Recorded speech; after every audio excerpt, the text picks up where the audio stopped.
ကောင်းကင်မှာကျဲရီအလုံး100ကျော်လောက်ကြွေကြတာကိုထိုင်ကြည့်ဖူးကြလားကျဲရီအကြောင်းကိုစိတ်ဝင်စားရဲဆိုရင်တော့ဟနီနဲ့တူတူ vlog လေးအဆုံးထိလိုက်ခဲ့ပါ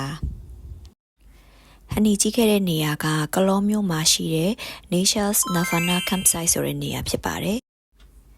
သူကကလောမြို့ထဲမှာရှိရတော့မဟုတ်ဘူးကလောမြို့ကနေဆိုရင်နိုင်ဝက်လောက်ကားစီးပြီးမှသွားရတဲ့နေရာပေါ့နော်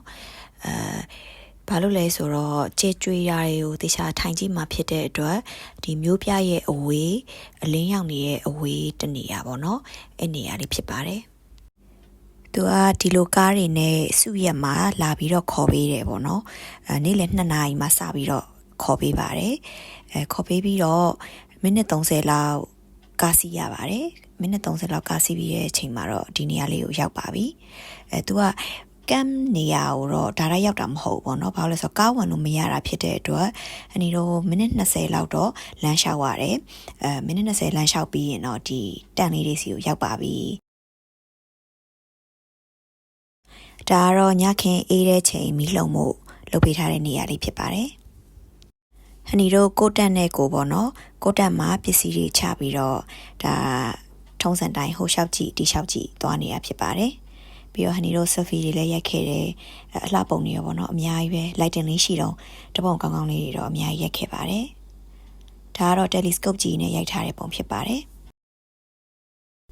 ဒါကတော့သူတို့ပေးထားတဲ့ခွက်ကလေးတွေပါတယောက်တစ်ခွက်ရပါတယ်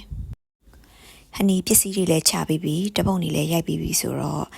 ဟနီအရေးကြီးဆုံးအလုပ်ပေါ့နော်ဟနီတို့ဟနီအိမ်သားကိုလိုက်ရှာနေတာဖြစ်ပါတယ်နောက်ဆုံးတွေ့ပါပြီအိမ်သားဒါအောက်ဆင်းပြီးသွားရတာပါသူက campsite နေရာကအိမ်သာဖြစ်တဲ့အတွက်ရေလောင်းအိမ်သာအမျိုးအစားပါရေလည်းရှိပါတယ်ရေအလုံးလောက်ရှိပါတယ်အားလုံးပစ္စည်းတွေလည်းချတပုံတွေလည်းရိုက်ပြီးပြီပေါ့နော်4နာရီခွဲ5နာရီလောက်ရောက်တဲ့အချိန်မှာလူစုပါတယ်စုပြီးတော့ဒါ briefing ပေးတာဖြစ်ပါတယ်ဒါကျဲရီအကြောင်းကိုတေချာရှင်းပြခဲ့တဲ့ professional ဆရာကိုယ်တိုင် briefing ပေးတာဖြစ်ပါတယ်ပြီးတော့ဟနီတို့အုပ်စုလိုက်ကြီးတပုံရိုက်ကြပါတယ်အချိန်ကလည်း9နာရီခွဲ6နာရီလောက်ရောက်တော့မှာဆိုတော့ဒါညစာစားချိန်ရောက်ပါပြီဒါညစာတွေ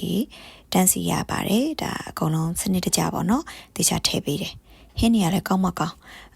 ကြက်သားကြော်ကရဝက်ဦးကြောင်ဂျူးထောင်နောက်တစ်ခါဒါဟင်းရည်ဆိုလဲပူပူလေးအဲ့ဒါလေးတွေတန်းစီပြီးတော့ယူရပါတယ်ဒါထမင်းနေဟင်းနေလဲယူပြီးသွားပြီဆိုတော့ဟနီတို့အုပ်စုဝိုင်းဖွဲ့ပြီးစားတော့ကြပါတယ်ဒါတော့ည9နာရီခွဲ10နာရီဝန်းကျင်လောက်မှာလုပ်တဲ့ quiz session လေးဖြစ်ပါတယ်သူကဒီ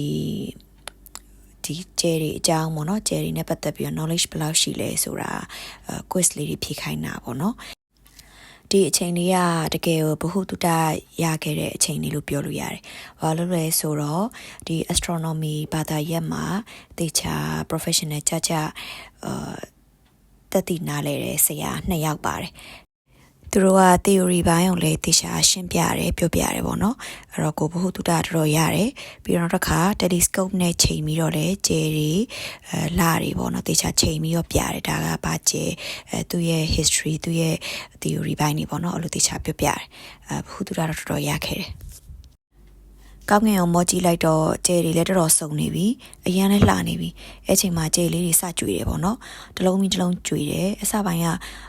လိုက်ရည်ထားသေးရဲ့တလုံးနှလုံးဆိုပြီးနောက်ပိုင်းကျတော့မရည်နိုင်တော့တလုံးပြီးတလုံးကြွေတာအများကြီးပဲအရန်လှတယ်